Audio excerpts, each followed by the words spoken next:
Hi, and welcome to another episode of the Leadership Enigma. Well, I've had a couple of weeks on the road and I'm delighted now to be back in the studio recording wonderful episodes with wonderful guests. You do not want to miss this episode. I am with the wonderful Howard Tiersky, who is the CEO from the Digital Transformation Agency and also an author of a book that is going to be the focus of our conversation. Because this is about winning digital customers, the antidote to irrelevance. So many people talk to us about how do we avoid irrelevance in a digital age. Well, you know how this works. I have to talk to someone far wiser than myself. So come back to me just after this.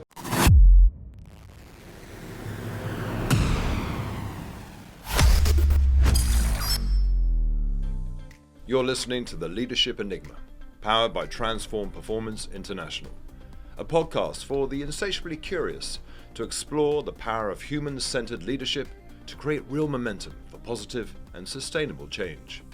Whether you're an entrepreneur, business owner, or corporate executive, each week we speak to global experts, academics, rising stars, ambitious upstarts, and disruptors as we discover that success leaves clues. Now, here's your host, Adam Pacifico.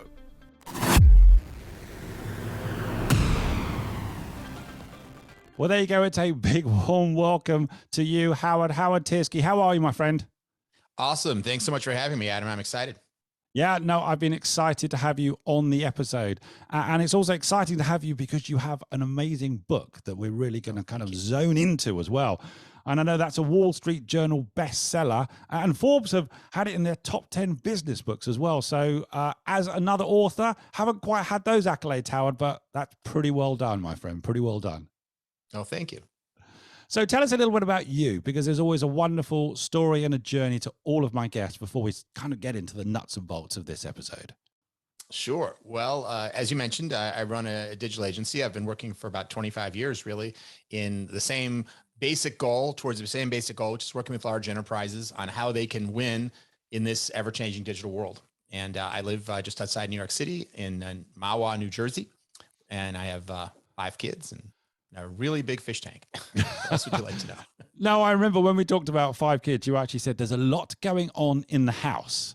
So how do you actually balance that as well? There's a lot going on at home. There's obviously been a lot going on in your professional life as well. I'm just intrigued because I was abroad working with some leaders recently, and we were talking about that work-life balance. So I know I'm off on a tangent already, but how do you actually balance all of that nowadays? Well, first of all, you get used to the chaos of living in a house with so many people and with 5 kids. And actually now 2 of my kids no longer live here because one is in college and one is in a year between high school and college, taking a year abroad. So I only have 3 living at home now, and it's so quiet, with only 3. So it just goes to show you acclimate to a certain level of commotion. And at some point they all come home, Howard. That's what I've been told, certainly. We're hoping. Yeah, that's right. Now, you didn't always work in this field, did you? Because I'm interested, you actually worked in theater. Yes, my original career trajectory was as a theater director. I had training as a theater director and worked professionally as a theater director so many years ago. But as the internet was born, and even in a couple years before that, as interactive entertainment became something that was possible in many ways, with even things like kiosks and CD-ROMs and that sort of era, I became really fascinated by that method of interacting with an audience as well. Still love theater, but over the years, there's been a lot more work in the interactive digital realm than there is in the interactive live realm. So that's where most of my focus has been. Was there something particular that kind of spiked your interest? I think about, me growing up from, do you remember the Apple Walkman and then the first little iPods that came out? And, I try and think about what was it that really resonated with me as I was growing up in relation to digital? Was there something that really piqued your interest? Well, I love the idea of creating media that can respond to people. It's so obvious now as everyone sits there on their phones and spends all day consuming interactive media. But back, in the era that I grew up, you bought a book, you maybe bought a videotape and watched a movie. The interactivity was forward and rewind. You didn't really have a lot of TV, watch linear TV. You couldn't even, pause it, or there was no video on demand to speak of. So, the idea of media was mostly, you consume it, you can stop it and start it, but otherwise you're on someone else's roller coaster. And today, of course, if you think about things like Facebook and Twitter and the way we interact and we like and we comment, and the media is almost the default is for things to be interactive in many ways. But that wasn't so back then. And so that was, I think, one of the things I really loved about the theater, which is that even when you're telling a story, the audience is right there. You have a kind of immediacy that I really fell in love with. But you can create not exactly the same kind of immediacy, but similar things when you start to create media that's meant and designed to respond to the user. Whether that's just navigation or things that are more sophisticated. And now, of course, in the world of video games, for example, and in virtual reality, I mean, we have amazing technologies that allow us to do so many cool things. Well, I'm going to be talking to a wonderful lady, actually, whilst I'm in Orlando in May, about the metaverse and Web 3.0. I say that as if I know what I'm talking about, but as I say, I'm hunting down someone much wiser than me that will help me with that. Personal question, because I've just done 3 live events for the first time really in almost 2 years. It's been wonderful from a leadership development perspective to be back in the room with people, that human proximity. In relation to digital transformation, have you noticed anything? Has anything stood out from you in the last couple of years as you've navigated the pandemic or you've got used to a new way of working? Has anything stood out as different, new, unique, or even a reflection that maybe you've had over the last couple of years? Oh, well, my God. I mean, the pandemic has had a massive impact on digital transformation. It has, as many people have observed, acted as a huge accelerant to the types of trends that were already underway. But we've gotten much farther faster. And just as a simple example, I mean, before the pandemic, we weren't ordering we weren't ordering our groceries through Instacart. We weren't conducting our doctor visits through Zoom. My kids weren't being educated primarily through digital. Now, some of that has gone back. My kids, thank God, are no longer being educated digitally. But we were in a situation where there was this forcing function where all of a sudden many of our more analog methods of interacting were taken away from us. And so, even people who used to like to go to the bank, which I was not one, I was already banking digitally, but those people all of a sudden realized, well, that's cut off from me. And so it pushed a lot of people more towards digital. And it also caused companies to have to up their game in terms of the digital capabilities. If you were a bank that wasn't already allowing people to do online account opening, for example, you still said, oh, well, you could check your balance online, but you still have to come to the branch to sign a bunch of papers. Right. All of a sudden with COVID, that became impractical. So many initiatives at many companies were either accelerated or just had to be dreamed up, and things that companies had been resistant to and hesitant to do and uncertain about moving more into digital all of a sudden became, absolutely critical to survival. And of course, the most sort of widespread one is work from home. We've seen, while there was, of course, already the ability for people to work from home using technology, many large companies were resisting it at scale. And then all of a sudden, practically overnight, they discovered that actually this works pretty good. This is fine. And I think now, as we're in this phase where hopefully we are, moving out of the pandemic, the multi-year pandemic that we've all been through. And so now it'll be interesting to see what remains and what goes back. As you say, you're back to doing some live events. So it's not like we're never going to do live events. We're back to traveling some. We are back to going to the movies sometimes, but most of those activities are lower than pre-pandemic levels right now. And it will be interesting to see over time whether the new level that sort of evens out will be back where it was. I think for many things, it's going to retrench a bit, but nowhere near where it was before. So maybe some people who used to go to the bank and then switch to online banking are going to go back to going to the bank, some.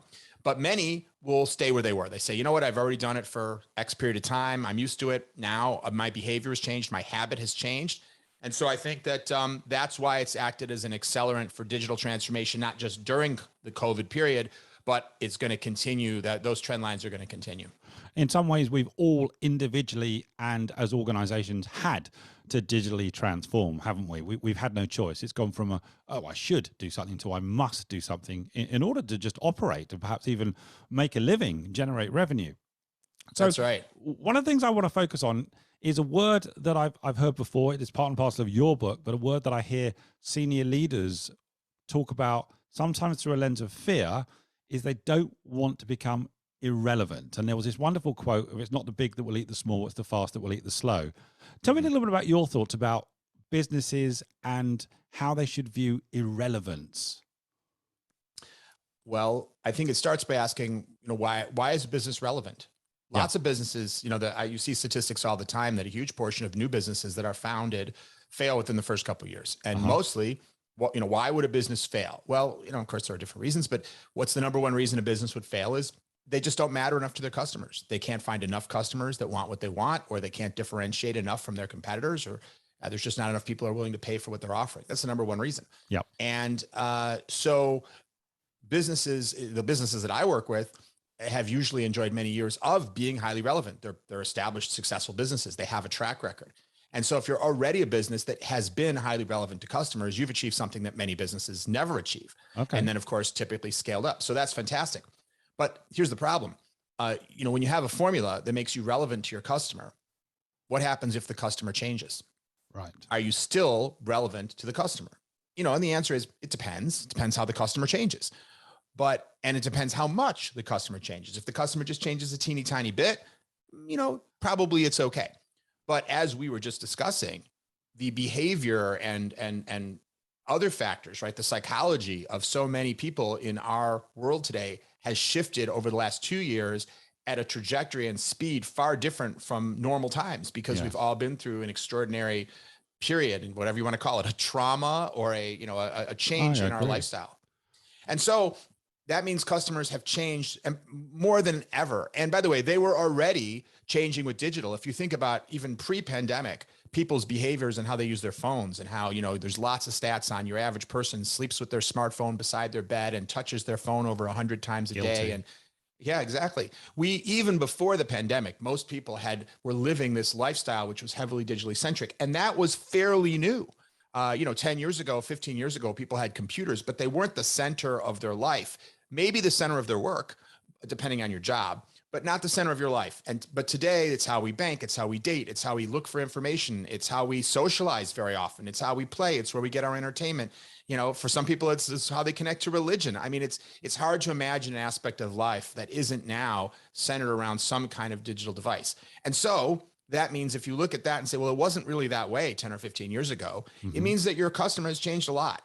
And those companies that are successful today are either those that were born into this digital era and therefore designed themselves for, so to speak, the customer of today, or like Google, Facebook, Airbnb, Uber, et cetera, or they're customers who have changed and transformed sufficiently so that what they're offering, their value proposition, aligns well for people who are living a digital lifestyle. Starbucks, FedEx, HBO, Walmart. Absolutely, we see many companies that are from a pre-digital era who successfully transformed. But we see many more who are still struggling with it. And that's essentially, that's what I do for a living, frankly, is help support that process. And that's what my book is about. Okay. And we're going to come to that. Now, you mentioned a number of companies there. Is there one that's a bit of a standout for you as an organization that was operating pre this digital era, but has adapted extremely well and has continued to thrive in a digital area? So they weren't a digital native, but who would you pick out for that, and kind of why? Well, gosh, there are many, but let me pick Starbucks. Okay. Starbucks is a business you wouldn't think of as being like ripe for digital transformation, in the sense that, it's a business about atoms. It's not a bank. It's not a travel company. You have to go to the store, get your coffee. It's not the kind of thing you'd think of classically from an e-commerce perspective, because, you're not going to go on Amazon and buy yourself a cappuccino, right? Maybe a cappuccino machine, but not a cappuccino. So, it's not the kind of business that we would have thought, oh man, this is going to be a business that's going to be threatened by digital, right, or a business that is going to necessarily be transformed by digital. But look at what Starbucks has done. First of all, they have been a massive leader in the order online, quick service space. Yes. And I just saw a statistic, and so I don't want to get it wrong, but it is a huge percentage, nearly a majority of the orders that come into most Starbucks are sent ahead from a mobile device so that the order is ready when the person arrives. Wow. That is a fundamental transformation in how their business operates. And I'll give you one other point about Starbucks that demonstrates success, which is, if we look in the digital payment space, digital wallet domain, which obviously is a fast growing space in all around the world, and certainly here in the US, where it hasn't actually was many countries in Asia, for example, were ahead of us in this space, but now it's grown rapidly here. And something like 30+% of all Americans made a digital payment with a digital wallet, like Apple Pay or Google Pay or Samsung Pay or something like that in the last year. And 50% of retailers are now accepting some form of phone-based payment. So a huge growth space.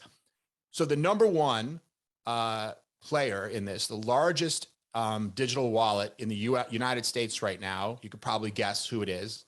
Who do you think it is? Apple, yes. Apple is number one. Right. Who do you think is number two? Starbucks. Starbucks is the number two most popular, most widely used digital currency, digital wallet. Kind of crazy, isn't it? Isn't it?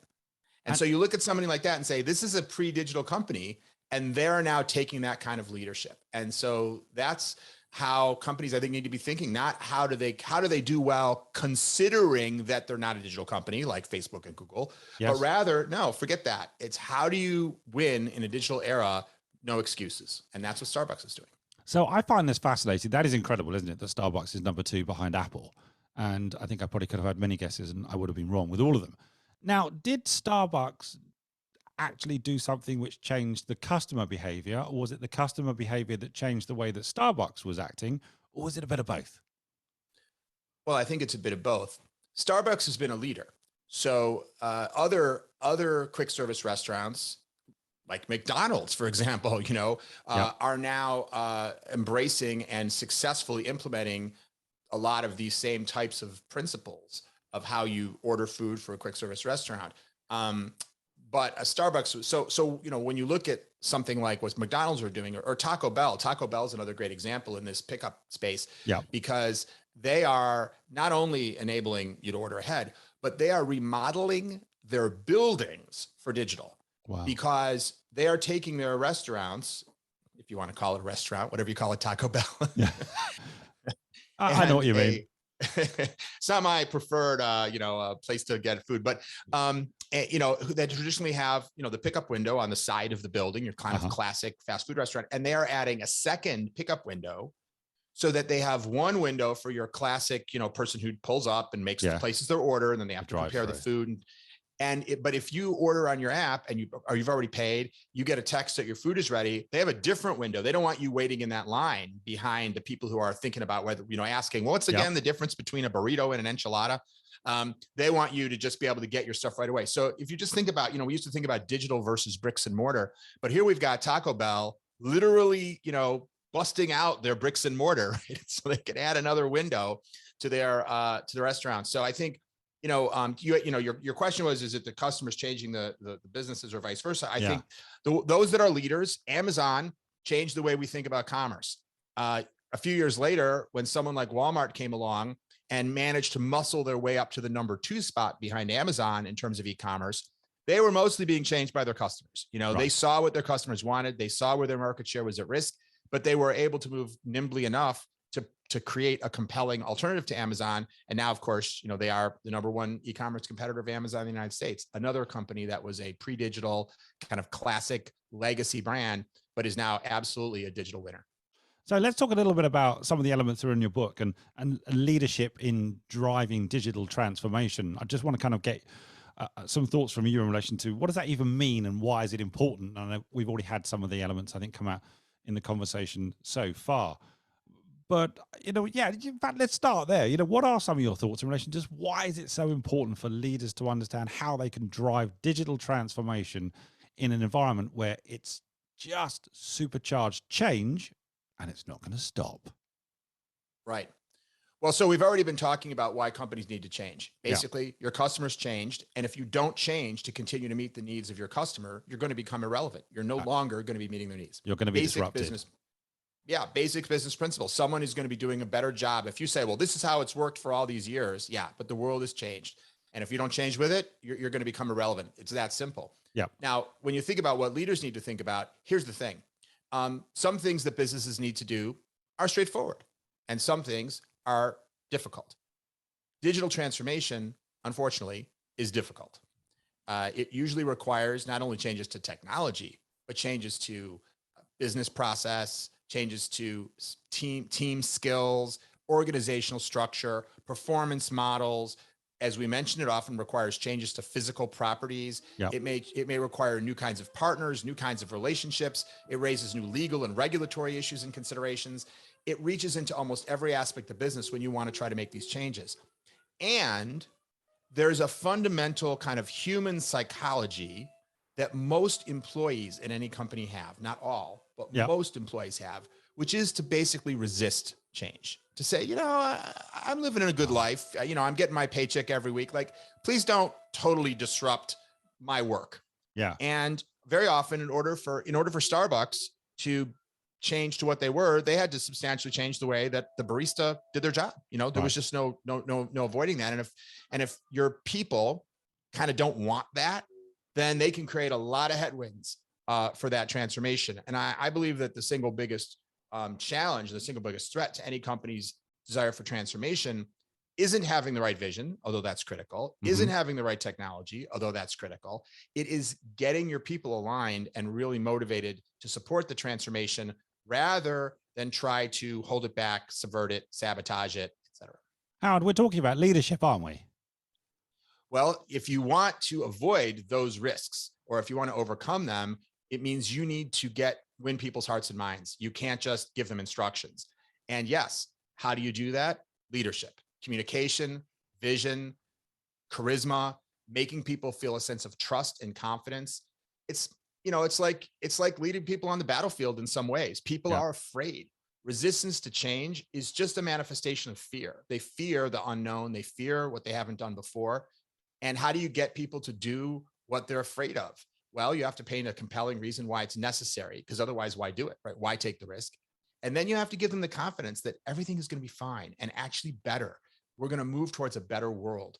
And it's hard to persuade people of that. You need to get their trust and confidence and continue to reinforce it. And what is all that but leadership? Yes. Now, Howard, I know this was very much the focus of your book, and I see a copy behind you. So grab your book, sir, because let's just talk about your book is Winning. Quiz me? Yeah, that's right. On page 37, Howard. So if you hold that, so Winning Digital Customers, the Antidote to Irrelevance is very much what we're talking about. And in the book, you talk about many things I know, and thank you for sending me a digital copy. I appreciate that. You talk very much about the resistance to change and also about the innovation superpowers or an innovation hero. First, let me ask you this. Why did you write the book in the first place? And I'm always intrigued by that because, I sometimes ask myself the question, why did I write my book? How did that even happen? So because I know it's a huge effort to write a book. Right. It really is. Yeah. Well, I was going to say, I had nothing to do on a rainy Sunday afternoon. So I just wrote this 400-page book. That's not bad, is it? Because let's be honest, it's a Wall Street Journal bestseller and Forbes put it in the top 10 list of business books. So it's not a bad Sunday afternoon. Yeah. But why? What prompted you to put it all down? Well, I think two reasons. One is, after doing anything for several decades, and in my case, it's helping large companies with transformation.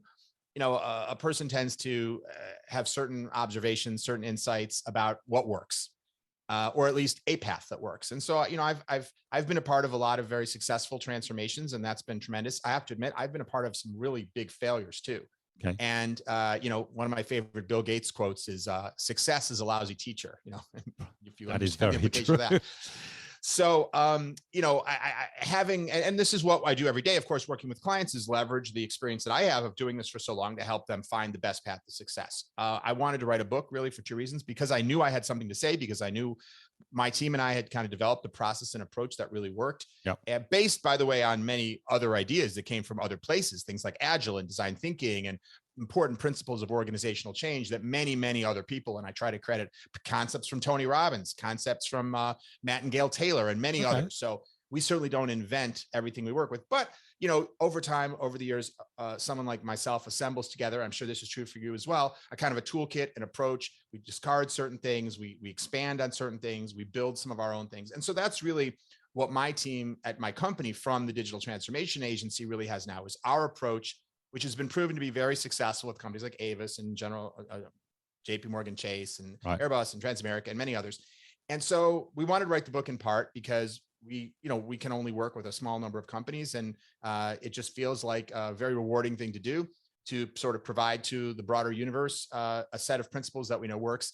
And because we're big believers in digital transformation, we want to see the world continue to move in that direction. We want to see great brands succeed and not run into the trenches that companies like Circuit City or Toys R Us or others have sort of run off the road in. And to be perfectly transparent, the other reason is it's a marketing tool. Of course, it was part of your personal brand. Part of you, Absolutely. Isn't it, Howard? Absolutely. It's a way of letting people know. I sympathize with anyone who's looking to hire a company like mine. It's a funny thing. I just got a call from a really good friend who wanted to hire my company. It's someone I've worked with before in prior jobs, but he's now in a new job. And he goes, I want to hire your company to come in and do this work. Yeah. And sadly, we are working for their number one competitor. And I said to my friend, gosh, I feel horrible, but I can't do it, And so he said, okay, who else do you recommend? And I was like, oh man, don't ask me that. Not because I don't want to recommend somebody, but all of a sudden it puts me, and I'm sympathetic with this. How do you find someone who's good? There's a lot of companies out there and many of them have good people for sure, great people, but they also have not as great people. It's like we all have been out there hiring people and hiring companies. It's tricky. So, partly I see this book as a tool to help any company who's trying to figure out who to work with. They can spend an afternoon or as much time as they want with me, and really hear the detail of what have we done, where have we done it. It's not a brochure, it's a step-by-step guide. Right, but even reading that step-by-step guide tells you this is how we work, not rigidly, we only ever do things one way, but this is fundamentally how we think and how we approach things. And so, that allows someone to either say, wow, these guys sound like just who I'm looking for, or say, I don't like this approach. This isn't how I want to proceed. And then they know that we're not the right ones for them. So there's a couple of elements that I want to talk about in the book. And I know we're really talking about it briefly, and then people can actually get the book themselves and dig deeper into it. As you say, it's very practical. And in one of the areas, obviously, you're talking about the reasons that there is resistance to change and how you can overcome that. Now, there are a number of reasons I know, and obviously a number of mitigation strategies for it.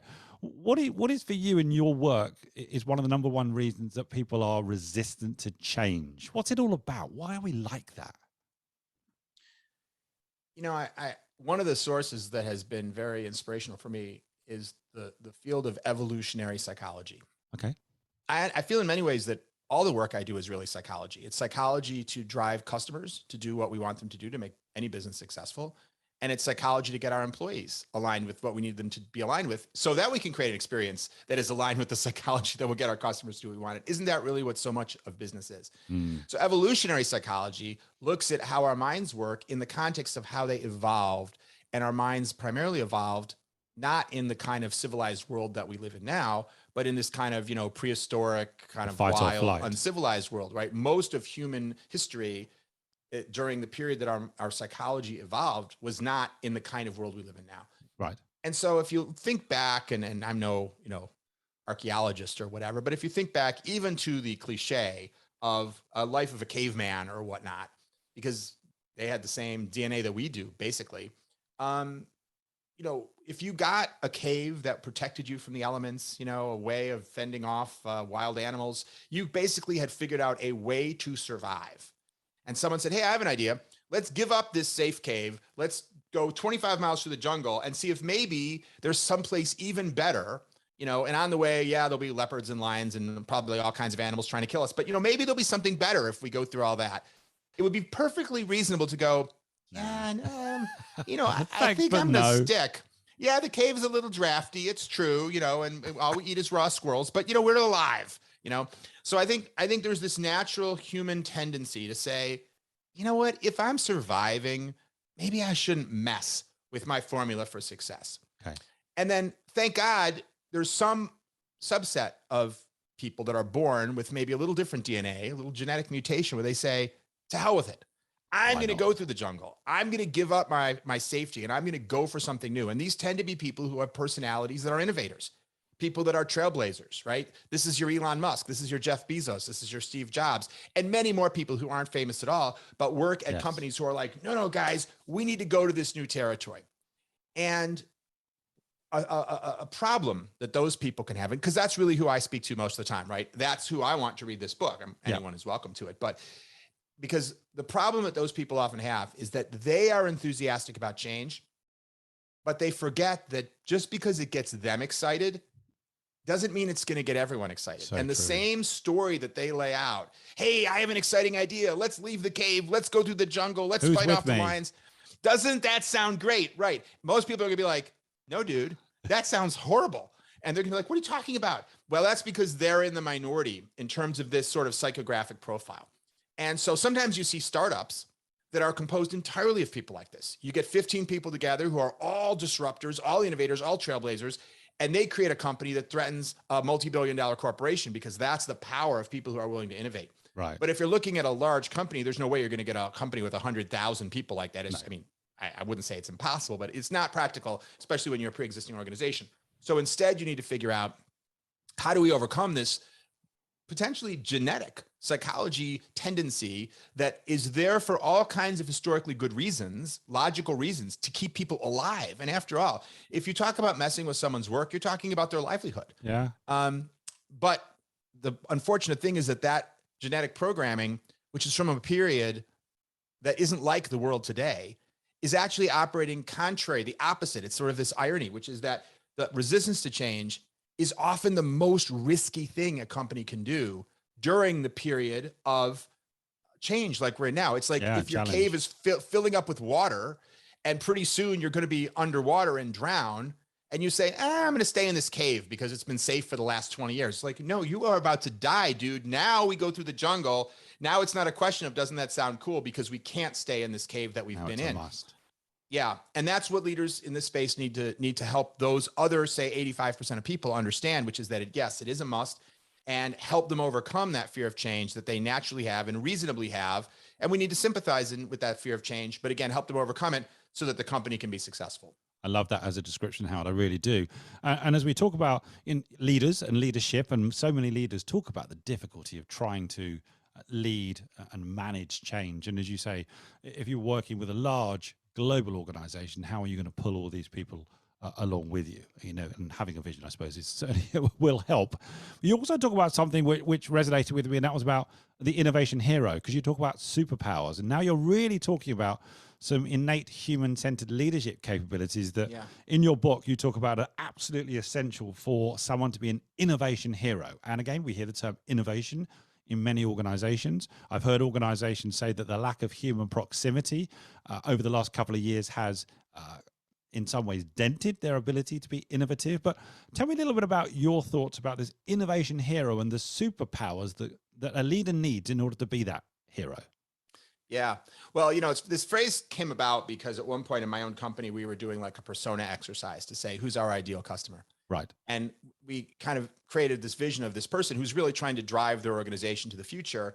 And we labeled that person the innovation hero. And we said, this is really who we're looking for. So if there are any innovation heroes out there listening, I'd love to talk to you. But this is who we first and foremost look to have as our clients, the people who are trying to do that, the innovation heroes.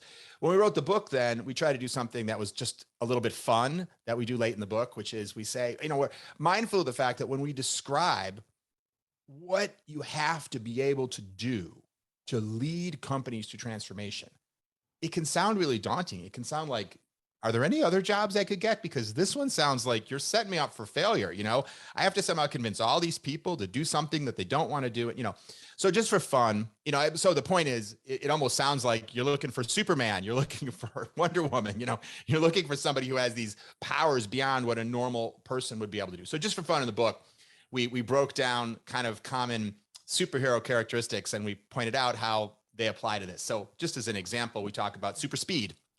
We all know, and you made the point earlier that, you know, sometimes, you know, it's more important to be fast than to be right. And those that win are those that are fast, not necessarily big. So, you know, the speed with which you have to be able to drive change in order to be successful today can feel superhuman. Another is, you know, we talk about supervision, because I was going to ask about that one. Successful at this, you have to be able to both see the long term. Because when we say supervision, it's super vision, 2 words, not supervision, right? So as the listeners are listening to this, that's interesting. I know. So it's 2 words. It's super vision. So I wanted to ask you about that one. So tell us about it. There's a blog post in that somewhere. Is it supervision or is it supervision? I like it. Vision. Yeah. It is. In this case, it is super vision, like Superman has, right? And I mean, in a practical sense, you really do have to have vision to be a leader, a digital leader. You have to be able to see the big picture, the long-term vision that you're trying to drive your company toward over the next number of years and the things that are changing in the world. And at the same time, you have to be able to see very short-term things. You have to be able to figure out, how am I going to create short-term value so that I don't get my budget pulled, so that people don't declare my project a failure. We can't only spend money this year for stuff that's going to be a return 3 years from now. No company can afford to do that. So there's that need to see both the near and the far. So we, sort of jokingly refer to that as, and supervision. And I mentioned one more, but I think we talk about 8 or 9 in the book. This idea of speaks all languages, the superhero that can communicate with the fish and can communicate with animals and communicate with anybody, no matter what language. And I think digital leaders really need that as well. And not just from a global perspective, but you have to be able to speak the language of technology and really speak to technology people and figure out what they can do. And then you need to be able to speak the language of hardcore business and think about, EBITDA and, return on investment and those types of things in order to get funding. And no doubt you need to be able to speak the language of marketing and think about, how you're going to drive traffic. And because digital touches so many aspects, you need to be able to speak the language of legal. Because so often, things we want to do in digital, it's like, well, wait a minute, what about CCPA? What about canned spam? What about, Uber wants to create a digital, ability to call a car, but what about the local taxi and limousine commission laws in every city in the country? So anyway, the point is, again, it's why these leadership roles almost seem like they require someone superhuman. You have to have all of these skills or figure out how to get it done, build a team with all these capabilities, et cetera. Okay, now I've got the list in front of me, and anyone who wants to know the list, check out the book. But I want to ask you about one other, because you've got allies with other superheroes. Tell me a little bit about that, because I want to talk about the importance of not having to do it all by yourself. So talk about allies with other superheroes. Right, yeah. So, I mean, as much money has been made over the years from superhero movies, the ones that have made the most have been these Endgame movies, right? The Marvel films where they bring all the superheroes together. That's the thing that is the most inspiring to people, right? More than just seeing an Iron Man movie or a Spider-Man movie. And in order to make digital successful, it can never be one person who does everything. I mean, and we're sort of joking when we talk about the superhero. Even though the leader themselves, the top leader, does need a wide range of skills, but in reality, success is achieved by assembling a team, each of whom needs to be a kind of a superhero. And just like the superheroes, like when you see, the Super Friends or the Avengers, where each one of them has a unique skill, right? Wolverine's claws come out of his fingers, and another one can turn invisible, and another one can whatever. And so similarly, you need one person who's like your technology superhero, and they really understand that in depth. Gotcha. And another person who may be your, monetization superhero, and a marketing and traffic generation super. So you need these people who are awesome in their individual areas, just like, Wonder Woman has skills that Superman doesn't have, et cetera. And then they all need to share, though, some of these more common things, like the ability to drive speed and speak multiple languages, and some of the other things that we mentioned earlier. So you need people who are at heart superheroes and who also have the kind of specialization that, of course, we see in, I was about to say real superheroes, but maybe that's not the right word to use. Well, yeah, we can all decide on who are real superheroes. Right. I know we're just scraping the surface, really touching upon some of these important aspects of really those leadership capabilities, which are essential for, as you say, winning customers in a world that is incredibly digital, and it's just going to continue to be incredibly digital. How can people get in touch with you, Howard? How can they connect, continue the conversation, find out more, get you to help them? How? Sure. I'm going to give you 3 quick ways. First of all, I'm very active on LinkedIn. You can find me on LinkedIn. Subscribe to my LinkedIn newsletter under my name, Howard Tiersky. Second of all, if you're interested in the book, you can find it anywhere where you buy books, basically Amazon, Barnes & Noble, et cetera, et cetera. But there's also a website for the book at winningdigitalcustomers.com. If you'd like to go there, you can download the first chapter for free. Excellent. And lastly, if you're interested in learning more about my consulting company called From, the Digital Transformation Agency, you can find us at from.digital. Well, there we go. 3 easy ways to connect with you. So I'm grateful to you. Last question for you, Howard. I've really enjoyed this episode. What would be the most powerful piece of leadership advice that you've given or received that is really front of mind for you at the moment? Most powerful? I think it's empathy. I think that, you mentioned a Tony Robbins quote in your intro about success leaving clues. Yeah. And I think that I'll give you another Tony Robbins quote, which is, if you want to influence people, you have to understand what influences them.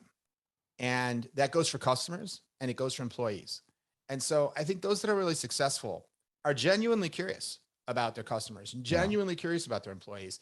And it can be hard to cultivate that because sometimes we have beliefs and things, the ways we want to see the world and things we want to think our employees care about or our customers care about.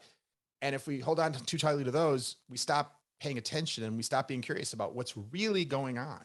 And frankly, as we talked about at the beginning, people have changed so much in the last 2 years that even the things you may have been right about in the past in terms of your insights about what your customers and your employees care about, they may very well have shifted. And so I think that basic idea, empathy and curiosity about understanding the human beings whose behavior are core to your business, is not something you can delegate. Not to say that the people on, that work for you and with you shouldn't also do it, but you need to personally do it. Whether that's listening into call center calls or interviewing customers, or spending time mystery shopping, or just talking to customers in your stores, or whatever your business is. But that, I think, if I had to pick one thing, would be the one that stands out in my mind right now. Good to hear. And certainly empathy and curiosity are very much, I'm kind of working on the 7 components of human-centered leadership, and empathy and curiosity are both in there. So that's a wonderful way to end this episode. Listen, Howard, you've been a great guest. I hope you've enjoyed this. Thank you so much for coming on to the Leadership Enigma. Yeah, likewise. Thanks to Adam. Join us again next week for more tips and strategies on the Leadership Enigma. We'd love to hear your comments on today's show, as well as suggestions for future topics and guests. Get in touch with your host on LinkedIn or visit the dedicated website, www.leadersenigma.com, powered by Transform Performance International, where you can access our exclusive learning, including books, videos, bonus content, assessments, and more. Please don't forget to rate, review, and subscribe on all your major podcast platforms. Thanks for listening.